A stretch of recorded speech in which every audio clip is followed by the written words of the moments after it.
Welcome back to my channel, my roses. So today we're gonna have a little bit of fun. I am going to be doing a Buzz Lightyear themed makeup tutorial. I actually got the idea from a fellow YouTuber. Her name is Kenzie McBrown. Make sure you guys follow her. She's absolutely amazing at her skills. I am going to replicate her Buzz Lightyear look, add a little bit of my own twist, and we'll see what I come up with. Okay, my roses, so now that I put away my Space Ranger outfit, I wanted to go over what palette I'm going to be using today.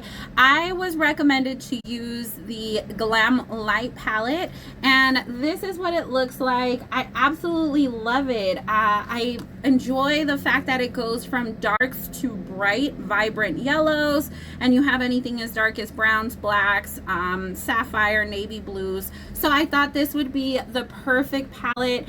I have not used this palette yet, so we'll see how it works with my Buzz Lightyear look.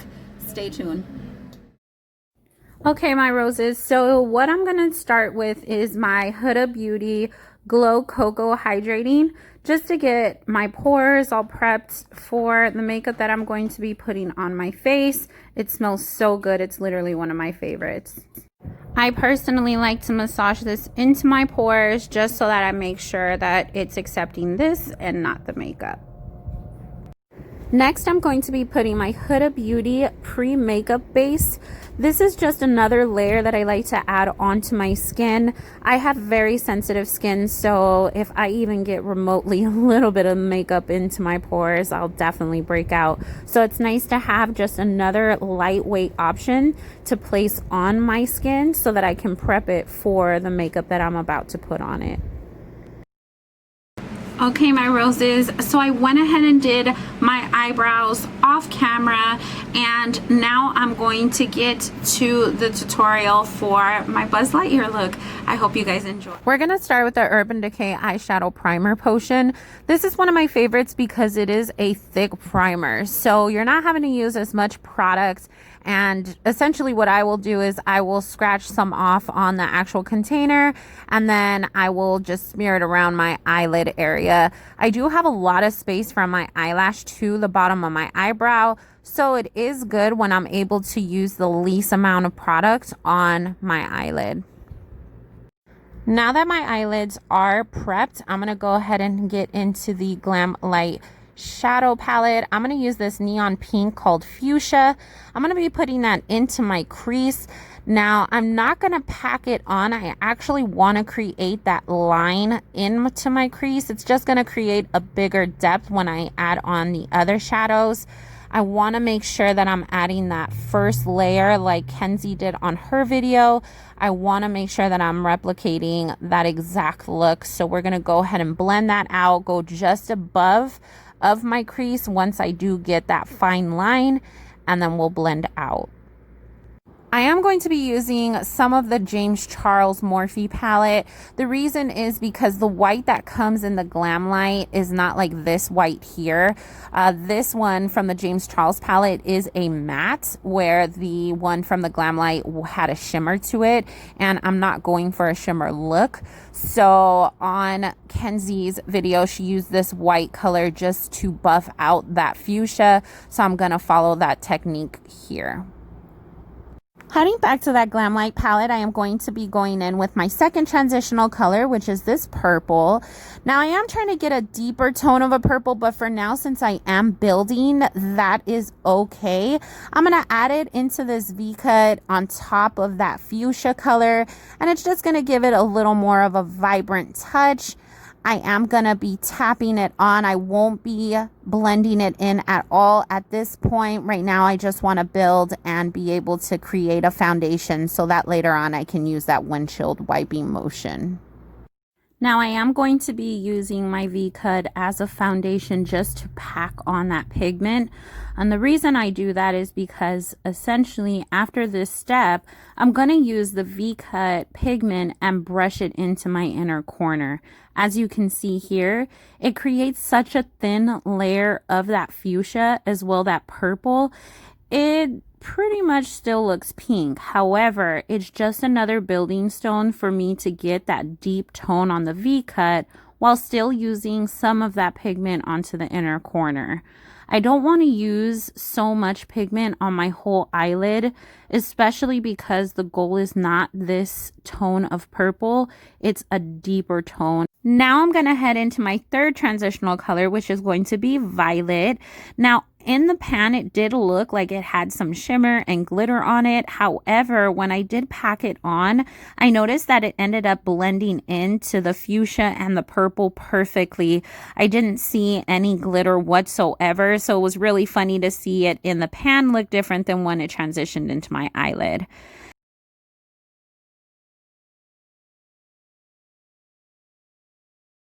So now I'm going to go in and hit that into my crease. And it definitely wasn't the best pigment where I was being able to just tap it on and then it was sliding out.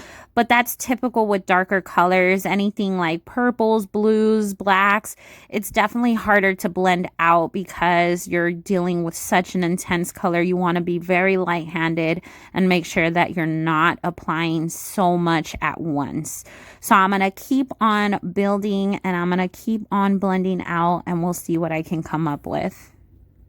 One thing I do want to note is even after blending for about a minute and a half, I want to say that this violet was not doing anything into my inner corner at all. And I do know that I had enough pigment on that. It was as if it was like glued onto my V-cut. So I was definitely disappointed in that particular pan pigment because I don't feel like I should be using a lot of pigment just to apply it and be able to use windshield motions to spread that out. Even with it being a dark tone, it at least should be picking up somewhat and being able to smear over just like the purple did and the fuchsia. So that's probably my first dislike about this palette. But I can say that in the V-cut, it's definitely a pretty tone, but if you're looking to save some of the pigment in your pan, the violet is probably one color that isn't going to do that for you.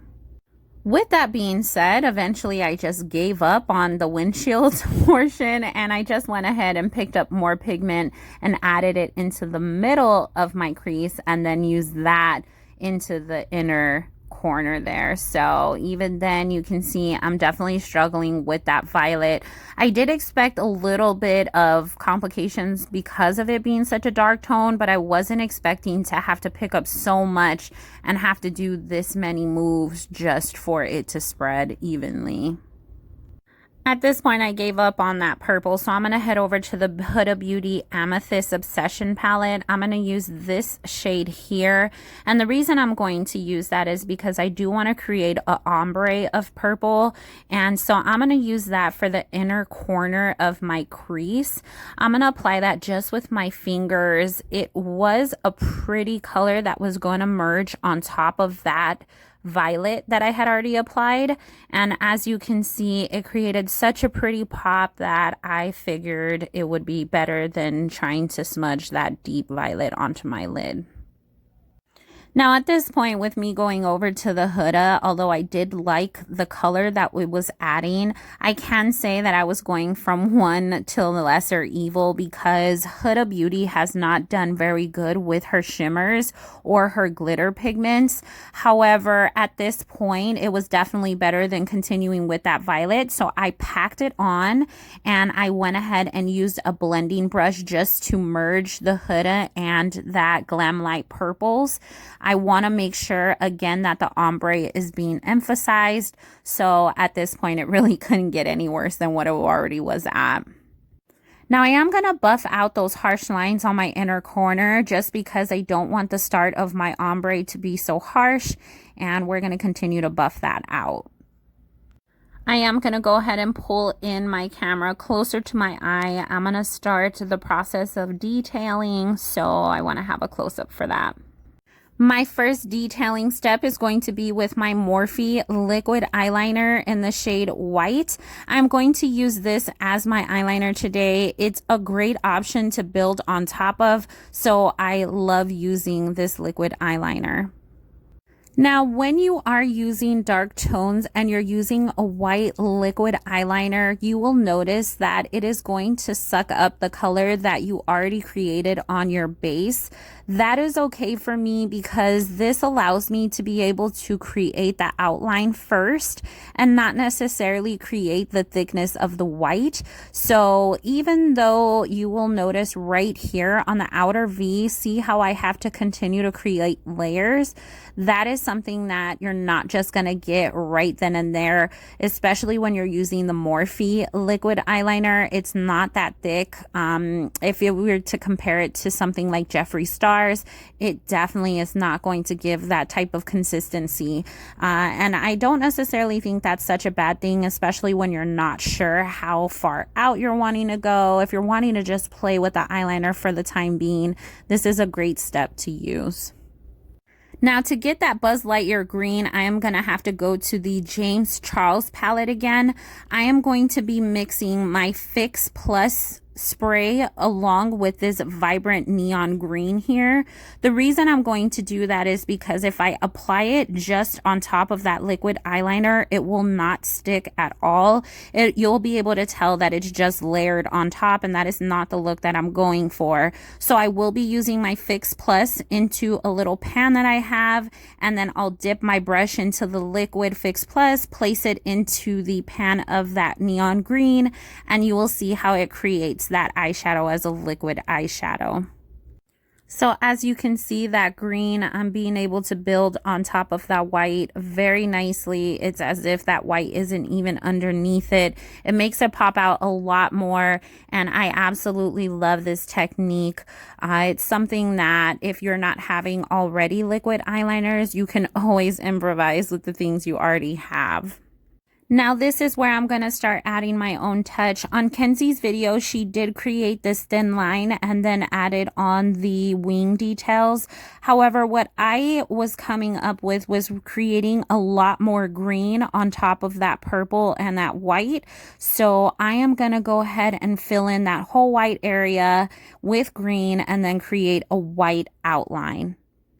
I went ahead and did that green on the left and the right eye off camera. I also added that white, and I also did the green under eye. So now we're going to merge over to the red that I need for his wing. I'm going to use the JayLiIRose Collection matte lipstick. Make sure when you are using lipsticks around your eyes that you are using a detail brush and you are taking your time. You definitely don't want to get some of that into your eyes. Okay, so I am going to be using my detail brush to execute this part. Obviously, I'm very close to the inside of my eye, so I want to make sure that my safety is most important. Also, this lipstick is very, very precise. It's very pigmented, and once it's on, it is on. So I want to make sure that I'm picking the right spot and that I am being able to execute the look that I'm wanting. So for the wings, I am going to be adding 3 of those red lines. I'm going to be doing the first one over, I think I might be adding about 2 layers, especially because that green and that white are very stuck on my eye. And I want to make sure that the red is being able to go over it and not blending into it. So it will take a couple layers to execute that. Now I am going to go ahead and do the other side and just replicate that. Now you want to make sure again that you are being very careful and taking your time because you are close to your eyes and you never want any of that pigment to get inside of your eyes. This is going to be the final touch that I'm needing to do to complete the wing on my wing. All right, my roses, so this is the final look. I am going to go off camera and put on my eyelashes. Okay, so now I'm ready to put foundation all over my face. Before I put my foundation on, I am going to be going in with my Jeffree Star concealer and just touch on those little correction marks that I have on my face. Now I will be spraying my beauty blender with my Fix Plus just to get it a little wet. I personally don't like to put my foundation on the beauty blender itself or the back of my hand. I prefer to just put it on my skin and start pushing that foundation around.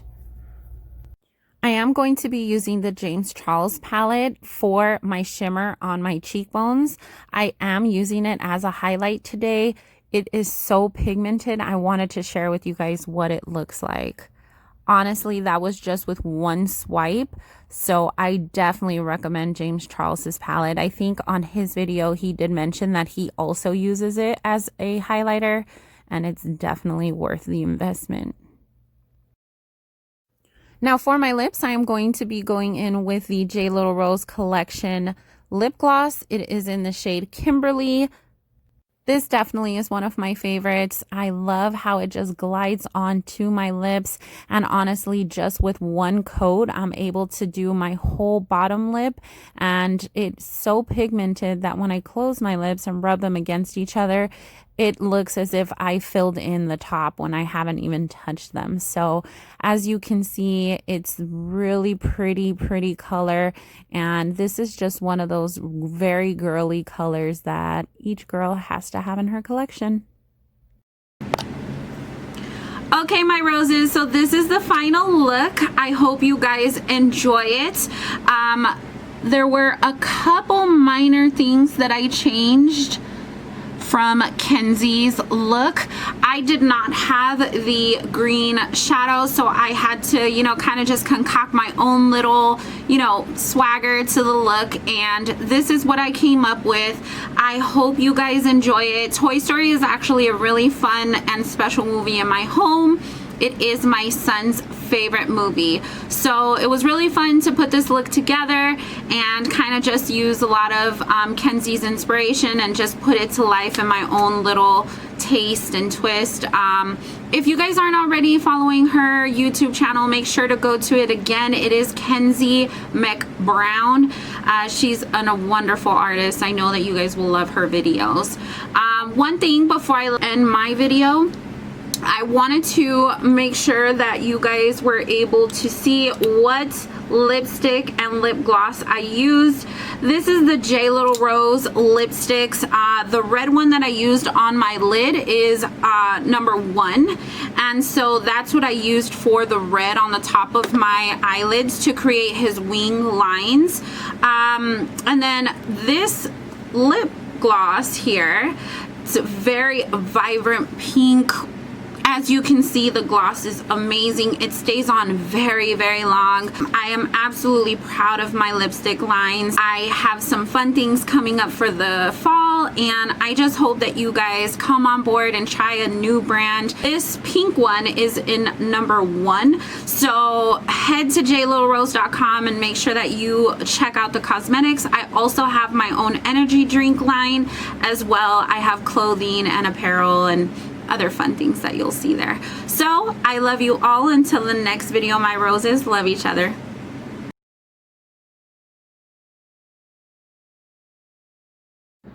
Okay, my roses, so this is the final look. I hope you guys like it. Today, obviously, I wanted to do something fun. I wanted to laugh a little bit, and obviously, as you can see, I'm ready to jet. So I am gonna get out of here. I'm gonna put on my little boosters and go away. I hope you guys love the look. Comment in the comments below. Let me know what you think. And until next time, to infinity and beyond.